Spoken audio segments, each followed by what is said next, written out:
ഈശോ മിശിഹായിൽ ഏറെ സ്നേഹിക്കപ്പെടുന്ന സഹോദരങ്ങളെ, ആദ്യം തന്നെ എല്ലാവർക്കും എൻ്റെ ഹൃദയം നിറഞ്ഞ പുതുവത്സരാശംസകൾ. ഇന്ന് ജനുവരി 1. എല്ലാവർക്കും അറിയാവുന്നതുപോലെ ഒരു പുതിയൊരു വർഷത്തിലേക്ക് നാം കടക്കുകയാണ്.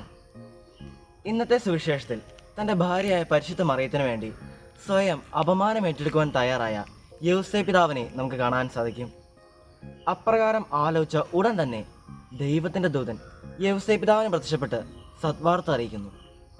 അതായത്, ഞാൻ മറ്റുള്ളവർക്ക് വേണ്ടി അപമാനം ഏറ്റെടുക്കുമ്പോഴും അവരുടെ വേദനയിൽ പങ്കുചേരുമ്പോഴും ദൈവത്തിൻ്റെ ദൂതൻ എന്നെ ആശ്വസിപ്പിക്കുവാനും സദ്വാർത്ത അറിയിക്കുവാനും എത്തും എന്നാണ് അർത്ഥം.